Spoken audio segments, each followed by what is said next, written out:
Most people drift through their 20s and 30s hoping money just figures itself out. It won't. And if you hit 40 without the proper checkpoints in place, you're gonna feel it. Today, I'm showing you how to take control of your money and build a rich life before you hit that milestone, without deprivation, without guilt, and without budgeting every coffee. In fact, I'm gonna say it. If you put these 9 checkpoints in place, you will become richer than you ever thought possible. Let's start with our first one, checkpoint number 1, zero high interest debt. Let's get this out of the way first. If you're carrying debt above 6% interest, you are burning cash every single day. This isn't just about saving money, it's actually about getting unstuck. That debt is like a financial anchor. It holds you down. So your first job, cut the anchor. Here's what you do.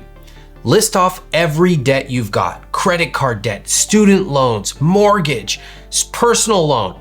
Then find the APRs, those percentages you're paying that most people ignore. Tackle your debt using either the avalanche or snowball method. And whichever method you choose, do it aggressively. This is non-negotiable. You cannot build a rich life while dragging credit card debt behind you. And you will be shocked at how fast your money grows once this anchor is gone. Later in this video, you'll see how getting this part handled unlocks higher level moves like investing and building your rich life. Checkpoint number 2, have a bulletproof emergency fund. Real talk, if you lost your job today, how long could you stay afloat without panicking?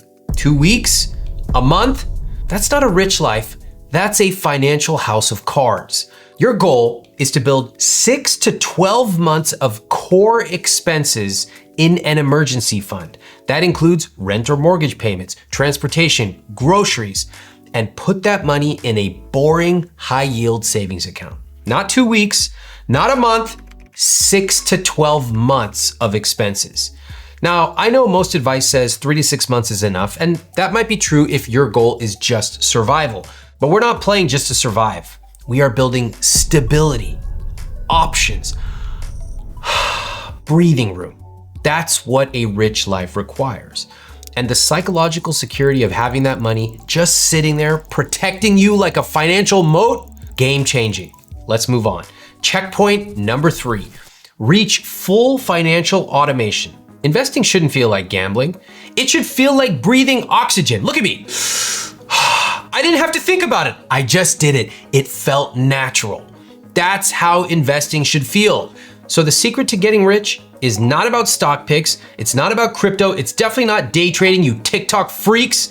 It's boring, automated, consistent investing. Now here's your checklist. Contribute at least 10% of your income to investments. Max out your Roth IRA and 401k if you can. Automate your monthly investments. Do not rely on willpower. You shouldn't be sitting there, I gotta try to invest. No, you f***ing invest like I breathe. And every December, increase your contributions by 1%. So if you're investing 7% this year, in December, you increase that to 8%. That's it. Simple, repeatable, powerful. That is how real wealth is built. Not checking your bank account every time you order pad thai. Ooh, am I gonna make it? I don't know, hope I do. Not panicking when an unexpected bill comes in. Automation means you've already planned for those things ahead of time. Checkpoint number 4, reach career mastery. This one's huge. Your income is your most powerful wealth building tool, so I want you to treat it that way. Start getting really good at your job. Let me stop you right there. I know what you're thinking. Oh, Ramit Sethi, capitalist sycophant. I can't believe he's telling me to work for the man. Do you freaking understand that the majority of millionaires in America made it from having a nice, stable salary and then investing their money in low-cost investments? They didn't win an insurance settlement. They didn't pick a lottery ticket. They literally had a 9-to-5 job and they took part of that money and invested it. That's why it makes a lot of sense for you to pay attention to your career and build the skill of increasing your income.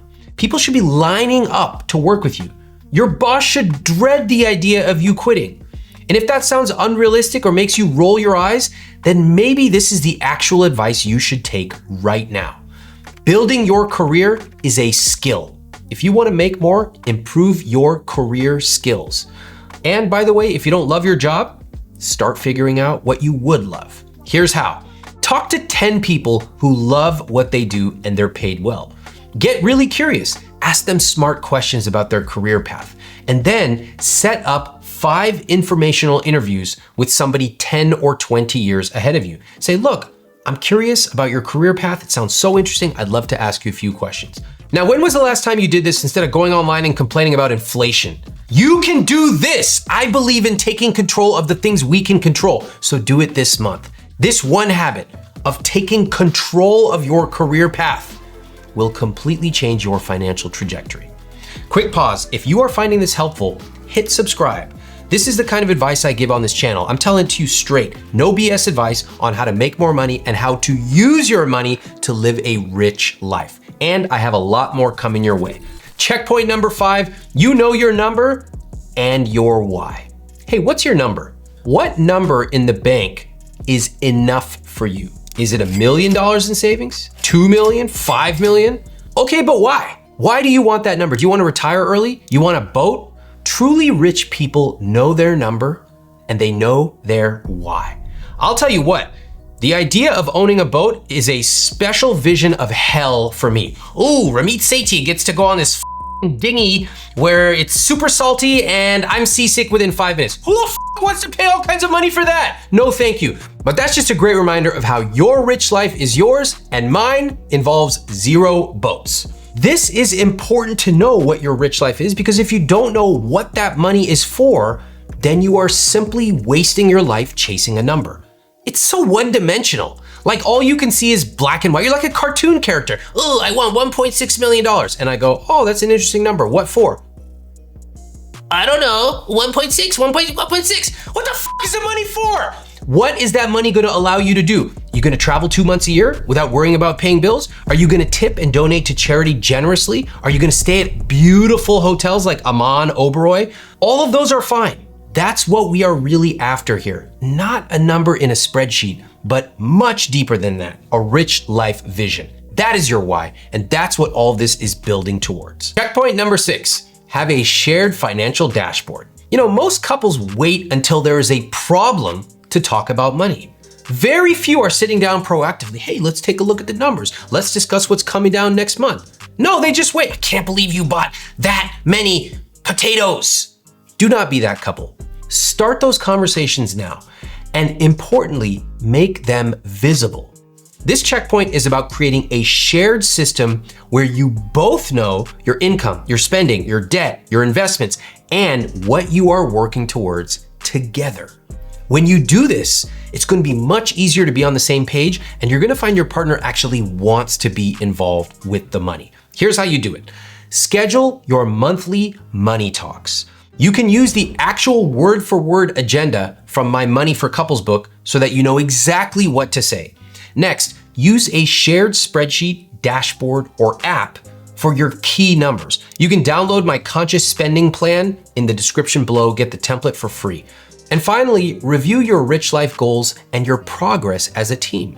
That means these meetings are actually fun because you get to talk about an amazing trip or a new couch you're gonna buy or some class you're sending your kids to. That's what money is for.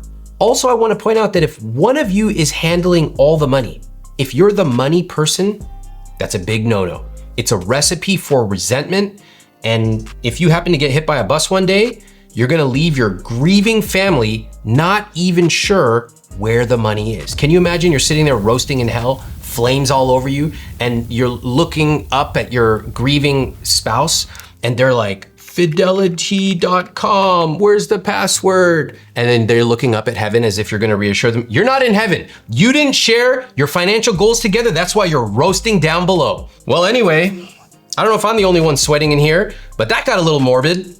Listen up, you don't need to be a finance nerd, but you both do need to be involved with the finances. This isn't just something that's nice to have. Your finances are a system that can actually bring you together. And when you have that system working smoothly, you're talking every month, this avoids years of miscommunication and frustration. Remember, you choose. Money can be a source of conflict or a tool to build the life that you both want. You choose. Checkpoint number 7, you've created your no list. Does anyone else enjoy saying no as much as I do? Well, let me share why. This one is underrated, and honestly, it's one of the most powerful moves you can make towards building your rich life. You don't have to care about everything. In my 20s, I shared an apartment because I wanted to live in an awesome neighborhood. I didn't care about fancy clothes, I didn't care about fancy watches, so I didn't spend any money on those things. Now in my 40s, my priorities have evolved. I still spend intentionally, but I spend differently. You'll notice I don't care about watches still, but I do care about other things now.